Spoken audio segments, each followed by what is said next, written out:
Chapter 58 to 60. Tsunade left Rei and Conan in the closest town to Konoha and they decided to fly the remainder of the way. As they were getting ready to set off, Rei flashed his nature sensing in order to be sure nobody would spot them and quickly put his hand on Conan's shoulder, stopping her. There is a group of very suspicious people north of US. He told her. Okay? Conan raised her eyebrow, not knowing why should that bother them, but Rei had other plans. Come, Conan. This is once in a lifetime opportunity. Rei exclaimed enthusiastically as he grabbed Conan's hand. He didn't think his luck would be this good. To casually stroll on a mission and even stumble on this event.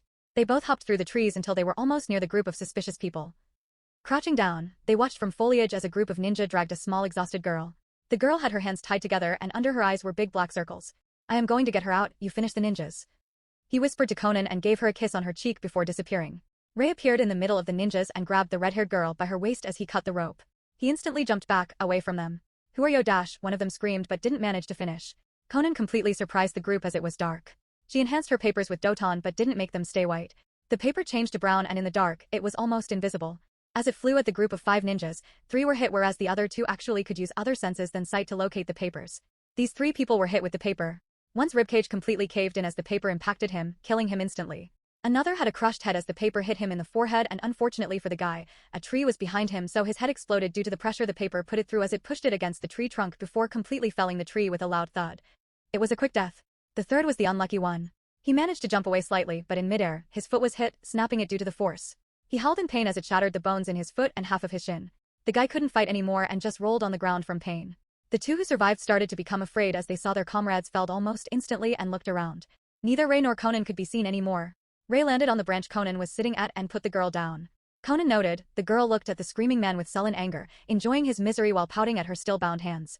It was almost cute, she thought. Well, let's end it then. Rei shrugged and pointed his finger at one man who was looking for them. Right done. Chain lightning. From his finger blew, sparkling lightning connected his finger with the man as the jutsu colored the dark forest with a blue hue while lightning cracks reverberated through it. The man was also a right-done user. He was actually very good at right-done and quickly countered the lightning with his own right-done chakra, only strengthening the jutsu as it rebounded behind him, to his unsuspecting comrade, frying him completely before snapping in the direction of the last man in the clearing. The one with a shattered foot, also killing him. The man snapped back as the shouts of his fellow jonin filled the clearing and saw that the jutsu he deflected hit his friend. His eyes widened. He thought the enemy appeared behind him. Shit. Alas, his back and momentary distraction were too big of an invitation as a Suiton bullet drilled through his chest. Well, that would be a job well done.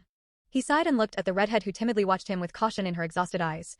Before the girl managed to blink, Rei grabbed her by the collar and leaped down from the tree branch followed by Conan. The girl's heart started beating like crazy but it took time for her mind to reboot and when it did, she found her feet on the ground, the man who saved her smiling at her gently. She tried to smile back but she was too exhausted and her body collapsed, falling asleep. Rei caught the falling body of the girl and put her onto the ground. So, what's the point of saving her? Conan asked, coldly staring at the redhead. She is not some kind of replacement for Ringo, is she? Rei rolled his eyes. Nope. This girl is special. He took the hem of the girl's shirt and raised it.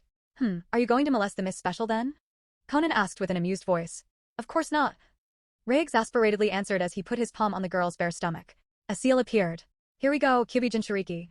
Rei giddily smiled and half turned to Conan who was hit with a realization. Watch the surroundings and wake me up when somebody approaches us. I would loathe anyone seeing what I am gonna do. Conan understandingly nodded and Rei turned back to the girl, putting a paper with a seal on her belly directly above her seal as he put his hand on the paper and closed his eyes. He appeared before a big golden cage and smirked. Heh, so this is Kushina's mindscape? Kinda like Naruto's. He looked around and saw Kushina's form floating on the water surface a few meters away, out cold. His gaze turned back to the cage, making him smirk. Wow. Mito definitely nailed it. He exclaimed as he saw the big boulder and the fox literally nailed by massive spikes to it, chained with chakra chains with many seal tags. As a seal master he knew. This seal would not weaken. It was a masterpiece, to be honest. Created solely to keep the fox in captivity. Rei walked behind the bars as if he owned the place, approaching the fox that was curiously looking at him. Hello, Foxy. He smiled. Heh, human. I am going to kill you. Kurama's chakra lunged at Rei, intent to kill clearly visible in it while Rei only smiled as the chakra vanished the second it came close to him. Kurama's eyes widened but then threateningly narrowed. He roared and sent blast after blast at Rei, violently struggling against its bindings in the impotent, mind-numbing rage it felt. Nop. He pleasantly told the fox as he was finished with his objective. He took hold of the seal functions and tightened the leash. Kurama was completely bound to the builder, unable to even exert his massive chakra. Well, here I thought this would be an intellectual debacle, I mean debate. Elas, igate go kropka? We are sorry for any inconvenience. The NBU watched his groaning subordinates on the ground and thanked God she didn't use enough force to kill them. He was merely a Chunin during the war, but he clearly saw how she flung Sunanin after Sunanin into each other, making bloody mangled corpses out of them. He saw war, but when he watched Tsunade fight, it ceased to be a war. It was carnage. A bloody spectacle. How could he forget? How could he forget the hero who saved them in that desert hell of poison? But, the blonde hothead pointed at Tsunade, peeved with the treatment the NBU gave her. But she killed our client. She killed a noble. It was at that time the Chunin arrived and stared at the busted blonde in front of them, all instantly recognizing who it was. There was no newbie among them and every one of them saw her at least once during their lifetimes. The genin though, these gasped as they heard someone killed a noble. That was a capital offense. So? Tsunade mockingly looked at the blonde genin. Her childishness surfaced. So? The genins gaped at her attitude while even the Chunins were baffled, but the NBU just wryly smiled. He knew that Tsunade was unreasonable, but this, he had no idea how to proceed. Let me tell you one very important thing that Konoha's Hokage and his elders like to forget very, very often, even though they are fully aware of it. Tsunade leaned forward, her hands on her hips. When I am called Princess Tsunade, it is not just a matter of speech, squirt. Senju just never really cared for titles. She lectured the bewildered kid with a condescending tone. Yup, that's the sober version of Canon Tsunade, alright. Rei stared at the change in Tsunade with raised eyebrows while Conan snickered into her palm. Tsunade didn't care about his reaction though and spun on her heel, walking back to Rei and Conan who were having fun watching the spectacle. The duo was just now noticed by other ninjas. They of course didn't have their Hitayate on themselves, rather, it was safely stashed in the storage seal. And even their chakra appeared to be only civilian level. Sinai entered the country with 2 companions.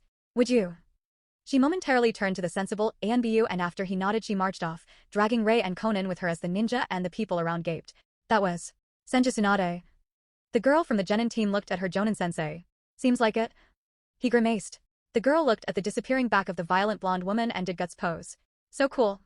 That day, one girl gained her eternal idol. And with that, he disappeared from the seal. How long was I gone? He asked Conan as he swiped the paper from Kushina's belly, a smug smile on his face. Half an hour. What did you do? Her seal flared with red chakra as your seal absorbed it. Conan asked.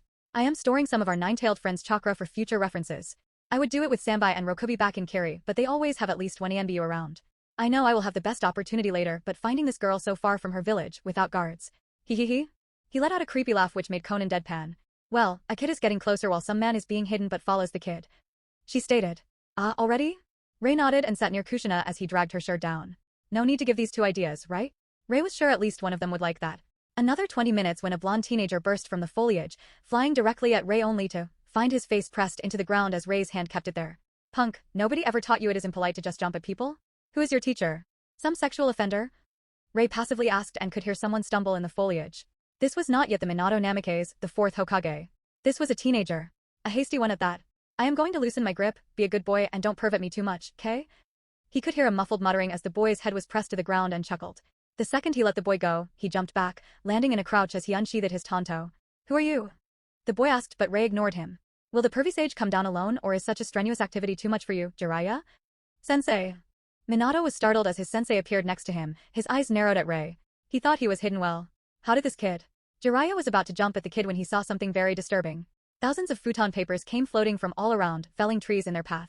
He stopped in his tracks, knowing this was a very dangerous situation as his eyes trailed to Conan while narrowing. He wasn't afraid for himself.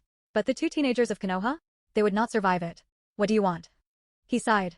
I just wanted to know. Minato-kun, is this a mission, or did you really run from the village for her? Rei jabbed his finger at Kushina. This was all fishy. If it was a proper mission for reclaiming a Jinchuriki, they would send an entire team of Jonin. Not a Genin? Chunin? Whatever he with his lonesome self was. Just the fact that the losers who kidnapped the girl were supposed to be Jonin from Kyomo yet fell like flies. Something was fishy here. The idiots were walking. Not running away. Not rushing to deliver an important package. They were having a goddamn stroll. That is classified. Jiraiya bit out and Rei laughed. Yes, that is clearly a positive answer if I ever heard one. He slapped his knee happily. Kid, just don't go out with your I didn't help you in the academy because I thought you were a strong tribe, K? It is a pathetic excuse. Rei snorted, making Minato blush and open his mouth only to close it. Oh, Rei had no doubt the kid loved Kushina. The fervor he put into his attack as he saw her body lying in front of Rei. He loved the girl, all right. But it was also obviously a recent thing as his hormones started working and she started to look less like a tomboy. During academy, he most likely just didn't care. Well, I just wanted to know if Konoha would stoop so low as to manipulate a lonely girl into marrying a ninja who wanted her. Well, you being here completely alone is a clear answer. If you really rushed out of the village to save her, it would be grounds for defection. It would fuck up his career somewhat fierce as the kid was an orphan. Sure, Jiraiya could mitigate it but becoming Hokage would be hard if not impossible after that. There was too much politics involved to pick someone who had reckless in his records. Before they could answer, the chakra ran out and Rei dissolved into the water while Conan into papers, leaving 2 gaping men and 1 unconscious tomato lying on the floor. So, you probably noticed I am not going for Kushina. Reason 1. Plot. Yup. It's that simple. Reason 2. I just do not like her character. Her adult character looks, never really liked it. And that's not talking about her personality. Reason 3. Had no inspiration as to what to do with her. I wasn't about to write about MC and another woman. Too much work. Now, it might look like MC left her in the clutches of manipulative people and he did. He owed the girl nothing.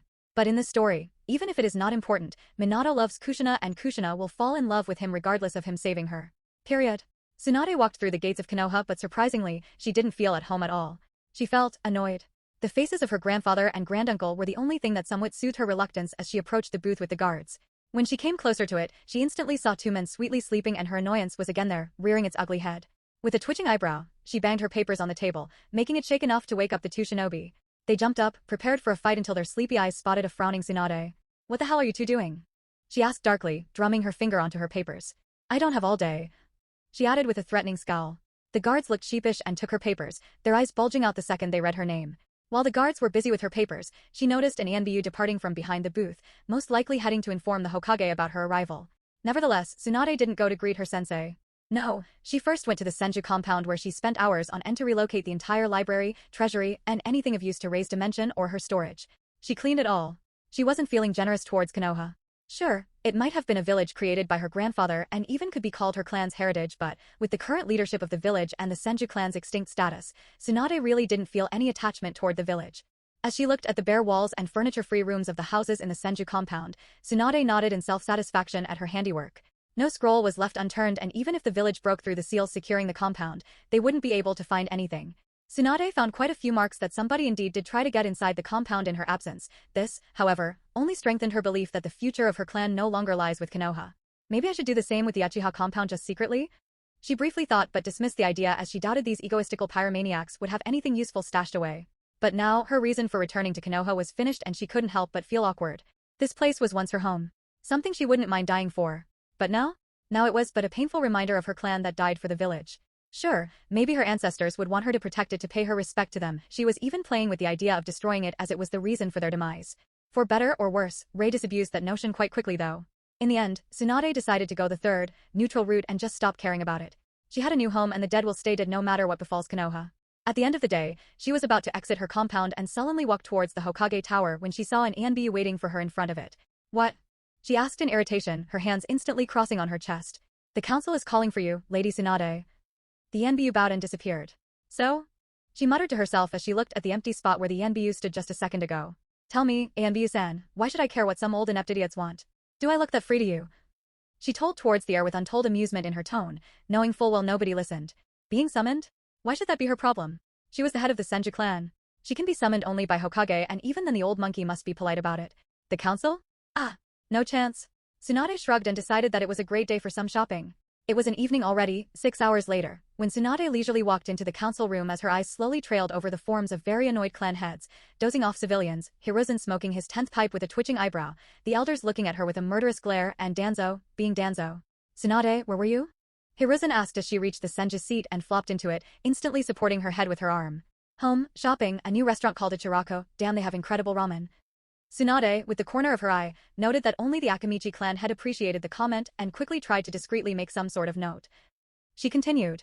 In the park on the Senju training grounds, trying to find out what changed and then I was asked for autographs. It took time to get out of that. Tsunade dismissively waved her free hand around as she drawled. Anyway, I thought the civilian council should have been abolished after the war. What are they doing here? Tsunade uncaringly pointed at the sleepy civilians with her thumb.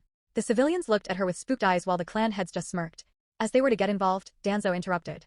We are here for a different matter, Tsuna-. Before he could finish the killing intent of Tsunade flooded the place and he stopped himself to reword it. Senju-san. Tsunade grunted and gestured to get on with it with her hand. We think it is time for you to come back to the village and marry. Kohara stated. And is that something a woman whose husband supposedly hung himself should be telling me? Tsunade quipped in annoyance with an apparent smirk on her face, making Kohara blanch as even Hiruzen flinched slightly. That was a low blow if he saw one. Anyone with half a brain knows he had external help councilwoman Koharu. Tsunade added, making the civilians give Koharu suspicious stares. Damn, Conan is really a bad influence. Tsunade thinned her lips to at least somehow hide the smirk. Just then she was pulled out of her thoughts by the elder Hamura. Senju-san, you are the last breedable Senju. It is your duty to Konoha to dash. To make sure my clan is never going to be a part of it ever again. She chuckled, startling all clan heads, and even Danzo widened his eyes slightly at that despite knowing why she fought it so much. Hiruzen, on the other hand, looked at Tsunade with pity. He had to praise her though. Her transformation was really impressive. Even he was unable to see through it. Just, he thought she would choose a look closer to her age. Contrary to his thoughts, this was her real look. Her prime, 22-years-old body. I had a lot of time to think, you see. Tsunade sighed as she continued talking, but her tone turned cold. There is no one with Senju blood in Konoha but me. And you want me to marry? Well, that's obvious. That's why you are integrated into CRA. Uchiha clan had sneered at her as if she was stupid, making her chuckle at the idiot. I pity your simple-mindedness. Stupidity runs in your blood, huh? She mocked as if talking to a child, making the man bristle. She didn't give him time to counterattack though. Turning to her sensei, her eyes narrowed. Senju was the most intermarried clan of Konoha. Almost every clan had a Senju married to it at one point or the other. It was then that the minds of the clan heads clicked. Their eyes snapped to Tsunade as they widened. I meant it when I said there's literally nobody with Senju blood in Konoha. Tsunade seriously told them, observing Hiruzen intently. 10 years. That's how long it took for this to happen. The Senju, the intermarried Senju, and even any kid with Senju blood. Précivision. All gone. In 10 years. Do I need to ask how exactly that came to be? She then turned towards the Uchiha clan head who was now staring at her with wide eyes. What about you, Uchiha? If Senju took a decade while being spread through the entirety of Konoha and had members in every clan, how long would it take for your inbred clan that is concentrated in a single spot to be called out? A day? In the middle of her sentence, her eyes clashed with Hiruzen's. The room was silent at that. Clan heads feared extinction more than death itself, but none were foolish enough to think that a complete blood purge could be natural. Their looks got wary as they watched the stare-off between Tsunade and Hiruzen.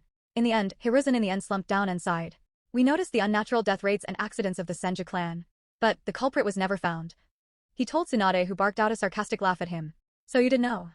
And it didn't occur to you to inform us about it? You let Senju die out. Tsunade chuckled as she said that and wiped a tear from the corner of her eye. You know what, don't answer. I am out of this shithole. She said and stood up, leaving the chambers. An ENBU tried to intercept her path, but Tsunade was way past the point of coddling anyone and directly smashed the ENBU through 3 walls, utterly breaking his body. After that, no other ENBU stopped her. Nor did the counselors or the Hokage who were awkwardly staring at her disappearing back. Tsunade was walking out of Konoha for an hour already. She was not there even for a day and her mood was already fucked up. She was so angry, she decided to take a bit of a stroll through the forests her grandfather created to cool her head. She wasn't really angry that Sarutobi didn't stop her clan from going extinct. She was mad he allowed her brother to go out of the village even after knowing that somebody was hunting for Senju for a decade. She didn't really think her sensei would know about the Senju purge. She wanted to believe in him. Believe that he would inform the clan if it was true. But Conan and Rei had a very plausible and chilling hypothesis. They both told her it is only their guess, but she wanted to make sure. It was very suspicious, indeed. When she told the counselors that she was sightseeing, she meant more of research in the hospital kind of sightseeing. Yes, Rei was right. There was nobody with Senju blood left in the Konoha. At all. Every descendant was killed. To the last child. She knew Senju were dead. But it didn't mean extinct. There was still that minuscule chance their blood in the village would awaken again. But now, she could only shake her head. First Konoha let her clan die and then wanted her to be a baby factory for their loyal ninjas to enjoy themselves. She really didn't know what to be more disappointed about. Worse yet, it was obvious the Senju hunter was somebody from Konoha as there was no way an outsider would get enough intel to pinpoint every Senju. The only way to do that was blood tests, and that meant the one responsible for her clan's demise is on the council and was in the room when she spoke the truth about the real state of her clan. Tsunade was only sure it was not the Hokage as the man was basically worshipping the ground her granduncle walked on. He would rather kill himself than do this. She would suspect the Uchiha warp, but she doubted he had enough brain cells left to do something as elaborate as this. In the end, it was pointless to think about it. Tsunade wasn't even that interested in who, and she could imagine multiple why. As for revenge? What would that accomplish? Her heart demanded her to return to Rei's side rather than plot a pointless witch hunt in Konoha. It was just not worth the effort. As she was walking away from Konoha on her own 2 feet, suddenly 10 ninja in white masks surrounded her. By now, Tsunade was aware they were following her for minutes. Since Rei started teaching her how to control nature energy, her sensory abilities improved tremendously. She could have just teleported away, but she was too interested in what they wanted. One of the ninjas stepped forward and spoke in a monotonous voice that lacked emotions. Tsunade-sama. Please return and join CRA, or we will be forced to make you participate forcefully. Tsunade was a bit disturbed how dead the man sounded, but in the end, she derisively snorted. She had just about enough for one day of bullshit. Bending forward, her fist smashed into the ground. In Konoha, Hiruzen was sighing in sadness at the way his student departed. He looked through the window at his village and couldn't help but wonder if he did something wrong. Just then a huge cloud of dust rose a bit away from the village up to the sky. He recognized it. How could he not when he saw it just on a smaller scale almost daily? Tsunade! His heart almost jumped out of his throat as he quickly grabbed his armor and ran out of his office, towards the place. The impact of the punch smashed the ground in a radius of 100 meters, making it break. Thanks to her sensory abilities, Tsunade knew 9 of the men jumped up before the impact and only one of the 10 was affected by it. Ironically, it was the idiot that spoke as that action proved to be distracting enough for him to not react on time. The kinetic force she spread through the ground was so fast and strong that it shattered his legs upon contact. She straightened up and crossed her arms. All around, only dust could be seen, and she was quite certain her opponents would use this to attack her. She was obviously correct, as 3 seconds later, 4 men with small tontos jumped at her through the dust only to find the spot she was previously on empty. They momentarily looked at each other before they heard creaking and felt themselves being squeezed. Darkness claimed them. Tsunade looked at her handiwork as the 4 men were now trapped in woody vines that spiraled around their bodies, binding them while putting tremendous pressure on them. Tsunade was aware that while Rei might not do it intentionally, his stories about various jutsu used by some people she was not even sure existed helped her incredibly with inspiration for jutsu. For example, the Suna Jinchuriki he was talking about. Tsunade was sure the Jinchuriki containing the Ichibi was a monk who was locked away his entire life, but Rei said he could use sand to wrap people in it and squeeze them to death. She had no idea where he got that information, but it was very inspiring. More woody vines sprang up from the ground due to her feeding the ground with her Mokuton chakra, and the remaining men were dragged towards her location by them like ragdolls, smashing to the ground, trees, or each other. She just walked towards a nearby trunk of a tree that fell when her punch impacted the ground and leisurely sat on it. Her eyes were looking at the bodies trapped inside thick vines, all 10 of them, as she reached towards the head of the guy with shattered legs. She took the mask of the idiot who spoke into her hands and looked at it with a frown. "I don't know who sent you, but I don't care."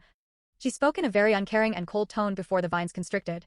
The root Anbu exploded into a bloody pulp as blood covered the clearing, squirting out of the gaps between the vines as they squeezed the men before promptly vanishing into the ground, leaving only smears and very mangled remains of corpses behind. Koichi was a censor. He was the so-called Eternal Chunin, age 75. He still played ninja because he found it fun to flex his impeccable sensing skills from time to time. But right now, he was positively elated. His sensory abilities were praised even by the second Hokage, and he had indeed incredible range. But he had to gulp as he sensed what exactly happened in front of them. "Oi! Koichi, sense something yet?" His teammate asked him, making him purse his lips, but, "No. Nothing, sorry." Koichi shook his head. His eyes teared up as he felt the nostalgic pulse of Mokuton chakra. The very same he last felt from the man he respected most, Hashirama Senju. A few minutes later, they came to a clearing and saw Tsunade sit on a thick trunk, playing with a white mask in her hand. All around were bloody puddles, making the shinobi gulp as they smelt the blood in the air. Koichi was looking around, but surprisingly, no evidence of Mokuton could be found in the vicinity. "Tsunade-sama, your secret is safe with me. I am sure Hashirama-sama would be proud of you." He thought as a slight smile appeared on his face only to change into a frown as one Yanbiyu stepped forward with quite a condescending attitude. "Senju, what happened?" The Yanbiyu asked her somewhat haughtily. "Uchiha, most likely, and a young one at that," Koichi noted. No sane or experienced person would confront Senju Tsunade while her mood was clearly murder-happy. While shinobi were not sanest of the sort, they compensated with experience, and now was not the time to act like a dick. "This happened," Tsunade boredly said, gesturing to the mangled corpses strewn around the clearing as she lifted her eyes to the Yanbiyu and lazily threw the mask in her hand to him. Koichi saw the young Uchiha Yanbiyu about to smugly catch the slowly flying mask when the mask somehow overpowered the man and flung him to the tree behind him due to the force of the throw. The tree creaked and broke as the body of the ninja powerlessly flopped to the ground alongside the now broken tree. Thankfully, the man had chakra reinforcement and armor on, so he survived. Tsunade didn't care and turned to the remaining Yanbiyu, and Koichi shuddered at her impassionate gaze. "Tell the Hokage that if one more ninja from Konoha attacks me, you will have a new Sannin defecting." Tsunade said and stood up while patting the dust from her thighs away. "Tell him to call me only if something really important happened, like a war. I am sure Jiraiya would be able to find me if I am needed." She turned around and was about to walk away. "And if not?" The Sandame's voice sounded from behind Koichi's group, making her stop but not turn around. "Then that would mean you don't need me half as much as you think if you can't even spend resources to find me." She grunted and continued forward, heedless of Sarutobi's sad expression.